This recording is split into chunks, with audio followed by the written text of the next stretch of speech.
Hai semua, jadi untuk video kali ini aku bakal review problem-problem yang bakal keluar di UAS nanti. Nah, berikut adalah kisi-kisinya. Ada problem-problem dan juga ada contoh soal yang terdapat di modul, khususnya modul 8. Dan nanti soal UASnya itu bakal berbentuk esai dengan 5 nomor, kemudian nanti juga waktunya itu 60 menit. Nah, kemudian untuk pengerjaannya, kalian itu ditulis tangan di kertas kosong. Kertasnya itu boleh kertas HVS, boleh kertas bergaris atau kertas folio, atau kertas binder juga nggak apa-apa. Yang penting nanti saat scan-nya atau filenya itu kalau bisa dalam bentuk PDF, kemudian tulisan kalian jelas. Jadi dari kisi-kisi ini itu nggak semuanya keluar, jadi tergantung soal yang kalian dapetin. Dan aku juga belum tahu nanti itu sistemnya ada ganjil genap atau enggak. Jadi nanti kalian kerjain aja sesuai perintah soalnya.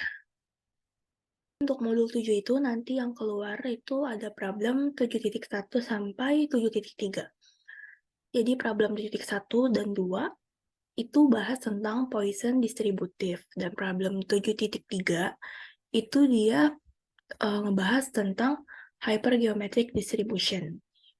Nih, kita bahas dulu yang problem 7.1. Jadi, kalau uh, soalnya nanti itu nggak bakal sama persis kata-katanya atau angkanya. Yang penting intinya dia itu misalnya sama-sama Poisson distributif atau dia itu sama-sama hypergeometric distribution kayak gitu. Jadi nggak bener-bener mirip gitu. Nah, jadi yang problem 1, Mike selalu bermain dengan adiknya setiap bulan itu menggunakan Poisson distributif. Nah, ada min-nya atau rata-ratanya 0,4 games per month. Kita suruh hitung peluangnya kalau dia itu nggak main game sama sekali di bulan lalu, dan juga yang B itu ketika dia hanya bermain satu kali, setidaknya itu bermain satu kali dalam setiap bulannya. Oke, jadi karena dia udah kasih tahu itu Poisson distributif, berarti dia tuh pakai rumus yang ini. Rumusnya pasti pakai yang PX. Lambda pangkat X kali E pangkat min lambda per X faktorial. Jadi kita tulis dulu yang diketahuin. Yang diketahuin itu kan ada min-nya atau lambda itu sama aja rata-rata 0,4. Kemudian ada juga kalau misalnya A itu kan dia berarti nggak main sama sekali. Itu berarti kan 0 X-nya. Berarti X sama dengan 0. Kemudian tinggal kita masukin ke rumusnya. Rumus itu sama yang tadi. Cuman bedanya kalau ini tuh dia pakai mu, ini tuh pakai lambda. Sebenarnya itu sama aja. Mu atau lambda itu artinya min atau rata-rata. Jadi bebas kalian mau pakai mu atau lambda itu nggak masalah. Kemudian kita tinggal masukin aja angkanya 0,4 itu sebagai mu-nya, terus X-nya kita pakai 0, kita masukin ke rumus. Jangan lupa yang bawah itu 0 faktorial. Jadi nanti dapatlah hasilnya 0,67. Kemudian yang B itu kalau dia hanya bermain satu kali di bulan lalu. Berarti X-nya kan 1. Caranya juga sama. Kalian tinggal ubah aja X-nya itu jadi 1. Untuk lambdanya atau mu-nya itu masih sama 0,4. Kemudian kalian tinggal hitung pakai kalkulator, dapatlah hasilnya 0,26813. Kayak gitu. Nah, untuk problem 7.2 itu sama aja, dia juga Poisson distribution. Cuman bedanya ini untuk yang B-nya mungkin dia agak sedikit lebih rumit sama yang A-nya juga. Jadi ada rata-rata penggunaan telepon untuk mengirimkan pesan itu dihitung menggunakan Poisson distribution dengan min atau rata-ratanya 0,7 pesan setiap hari. Kita disuruh mencari peluang secara random, dia itu mengirim setidaknya 2 emoji. Kalau yang A itu fewer than 2 message, berarti kurang dari 2 pesan. Untuk yang B lebih besar, setidaknya 2 pesan. Nah, untuk yang A dulu, dia kan fewer than to message, berarti lebih kecil dari 2. Kalau lebih kecil dari 2, berarti kita lambanginnya tuh X kurang dari 2. Karena kan dia bilang fewer, berarti lebih kecil dari 2, kayak gini. Nah, kalau lebih kecil dari 2 itu kan berarti kita tahu angka yang lebih kecil dari 2 itu hanya ada angka 1 sama angka 0. Berarti untuk P-nya itu, peluangnya itu berarti kita cari yang 0 sama P1. Karena yang lebih kurang dari 2 itu P0 sama P1. Caranya sama, kayak yang pada dalam 3x1 ini, rumusnya juga sama. Kalian tinggal pakai rumus yang Poisson distribution, terus masukin angkanya. Kalau udah, P0 sama P1 ini, kita jumlahin hasilnya. Karena kan yang kurang dari 2 itu ada 0 sama 1. Kemudian nanti kita jumlah. Dapatlah hasilnya 0,8442. Itu untuk yang A. Kalau yang B, more than exactly 2 pesan. Jadi dia itu lebih dari setidaknya 2 pesan. Nah, karena dia more than, terus dia pakai kata exactly, dia pakai kata setidaknya. Nah, berarti kan dia itu lebih dari.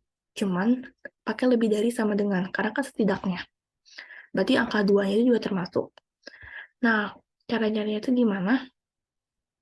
Cara nyarinya, kalau misalnya dia cari yang lebih dari setidaknya 2 pesan, tinggal kalian kurangin aja. Kalau misalnya yang kurang dari 2 itu kan peluangnya 0,8442. Kalau dia mau cari yang lebih dari 2 pesan, berarti tinggal 1 dikurang peluang X kurang dari 2. Karena kan kalau misalnya lebih dari 2 itu kan banyak banget. Bisa tak terhingga. Dan di sini juga dia nggak nyebutin sampai berapa. Jadi bisa aja lebih dari 2 itu misalnya sampai 10 atau mungkin sampai 5 aja, kan kita nggak tahu karena nggak disebutin di soal. Jadi cara nyari gampangnya, untuk P, X lebih besar sama dengan 2, tinggal 1 dikurang peluang X kurang dari 2 yang udah kita dapetin dari A. Jadi 1 dikurang 0,8442. Dapatlah hasilnya 0,1558. Kayak gitu. Simpelnya tinggal dikurangin aja sama hasil yang pertama. Kemudian untuk problem 7.3, ini tuh termasuk hypergeometric distribution. Jadi ada sekantong bola yang terdiri dari 10 bola. Ada 2 bola hitam, 5 kuning, dan 3 ungu. 5 bola itu diambil secara random tanpa pengembalian. Kita disuruh cari peluang di mana 3 bola kuning itu terambil. Nah, kita lihat dulu rumus dari hypergeometric distribution. Nah, kalau hypergeometric distribution itu dia ciri khasnya itu yang pertama, dia itu biasanya ada kata-kata without replacement. Kayak yang di soal tadi, without replacement. Kemudian kita kan harus tahu nih, untuk N besar itu adalah population sample. Population sample-nya itu kan dia kasih tahu, ada 10 bola. Kemudian untuk N kecil itu kan berarti random sampelnya. Ada 5, karena 5 bola yang diambil. Kemudian untuk S besarnya itu kan ada peluang bola kuningnya, ini kan ada 5. Kemudian untuk X-nya, terambil 3 bola kuning, itu kan berarti 3. Kayak gitu. Yang penting ini jangan sampai salah. Setelah itu tinggal dimasukin ke rumus aja. Pokoknya ingat, jangan sampai salah ininya. Kemudian tinggal kalian masukin ke rumusnya itu yang ini. Tinggal kalian masukin aja sesuai sama ininya. Kalau udah, kalian tinggal hitung pakai kalkulator, benar-benar dapat hasilnya 0,39683. Kayak gitu. Dan pokoknya ingat aja, biasanya kalau misalnya population sample sama S-nya, atau success from population, jadi S sama A sama, itu dia itu biasanya angka-angka yang besar-besar. Sementara N sama X itu angka yang kecil-kecilnya gitu. Jangan sampai salah buat nentuin klasifikasi ininya. Karena kalau misalnya kalian salah, berarti nanti jawaban akhirnya juga salah. Jadi kayak gitu aja sih untuk problem di modul 7. Untuk yang modul 8 di kisi-kisi itu ada problem 8.2 sampai 8.4. Nah, jadi kalau 8.2 itu tentang uniform distribution, ini gampang aja. Misalnya kalian cari mean, standar deviasi, terus Higgs, sama probability, terus ada rentangnya. Itu caranya kayak gini. Itu kalian bisa lihat di video atau mungkin di pembahasan di kelas. Karena kalau misalnya aku jelasin di sini nanti nggak bakal cukup waktunya. Kemudian nanti ada problem 8.3 dan 8.4 yang dimana dia itu normal distribution dua-duanya. Jadi kalau misalnya kalian bisa perhatiin lagi, itu kalau misalnya yang 8.3 itu kan dia nanti bakal ditambahin atau dikurangin 0,5 di sininya. Sedangkan yang 8.4 itu dia tuh nggak dikurangin atau ditambah sama 0,5. Kayak gitu. Kalian bisa lihat di bentuk soalnya nanti, itu bentuk soalnya juga bakal mirip-mirip. Ya, di kisi-kisi juga ada example atau contoh soal di modul 8. Yang pertama tentang uniform probability distribution. Nah, contoh soal yang dimaksud itu contoh soal yang kayak gini. Nah, jadi yang di bagian uniform distribution, kalian bisa lihat nanti di modul, itu ada contoh soal yang ini. Oke, aku bakal bahas juga langsung. Jadi nanti soalnya mungkin mirip-mirip kayak gini.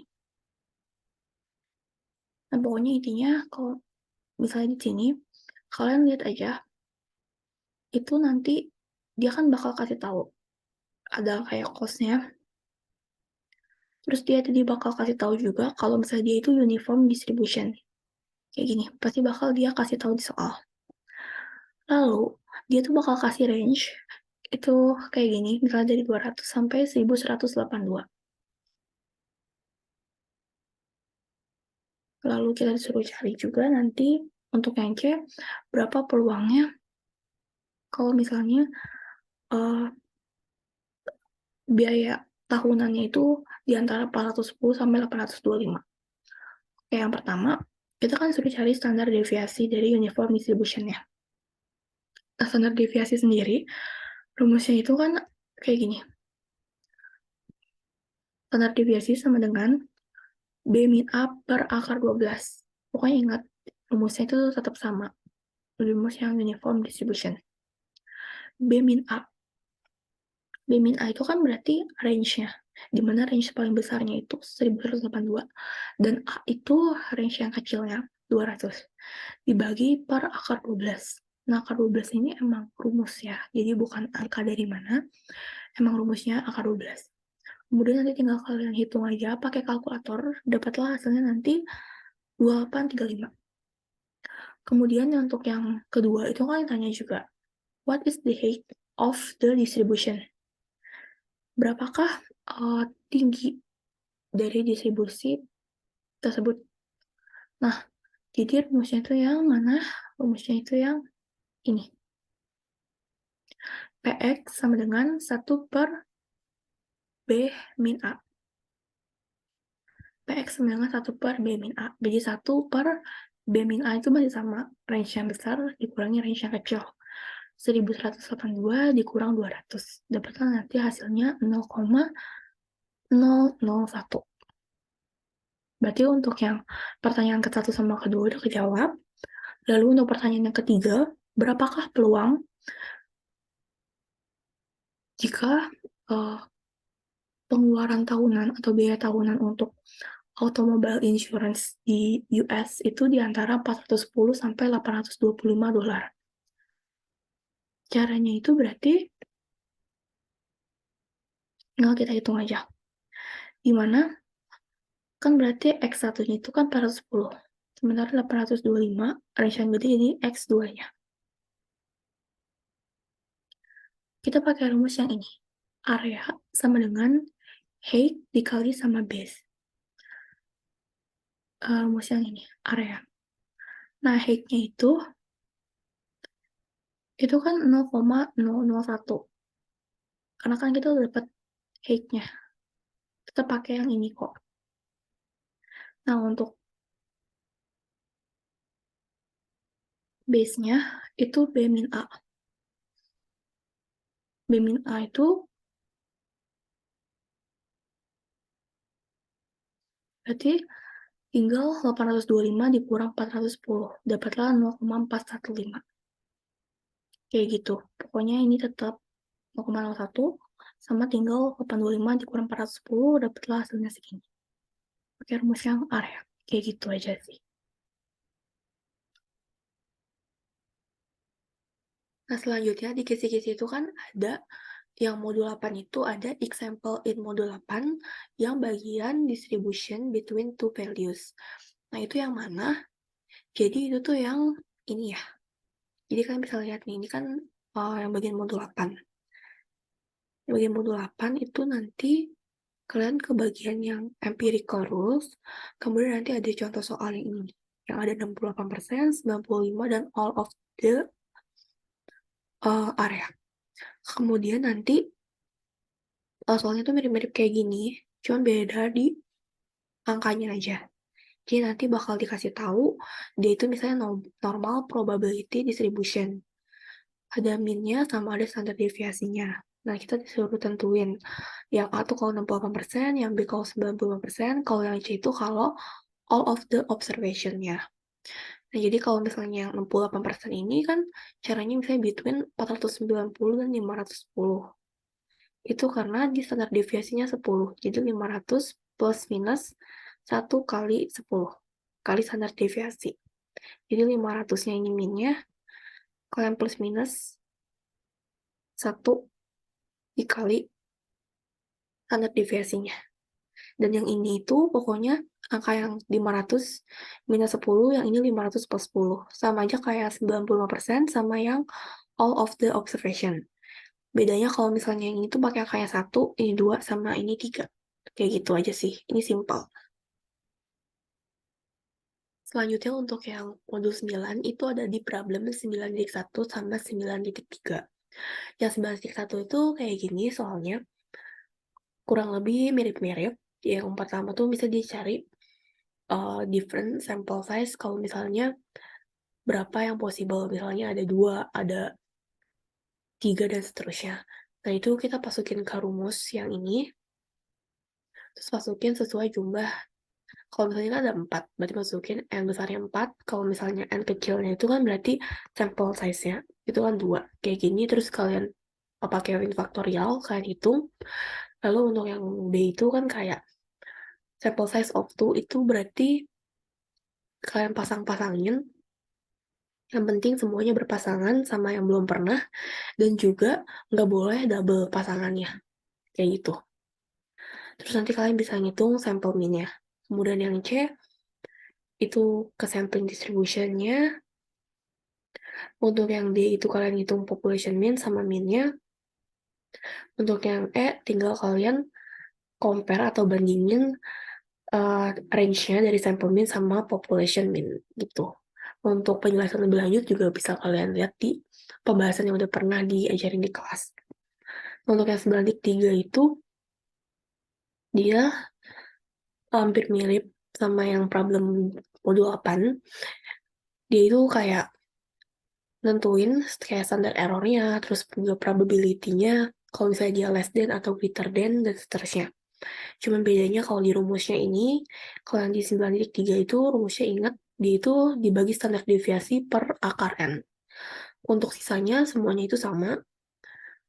Dan jangan lupa kalau misalnya ada normal distribution, kayak gini nih, itu kalau misalnya kalian bisa bikin gambarnya, itu usahain untuk buat gambarnya kayak gini, supaya lebih mudah identifikasiin antara dia itu ditambah 0,5 atau 0,5 yang ntar dikurangin, atau kedua hasil dijumlah, itu nanti akan lebih mudah. Kayak gitu.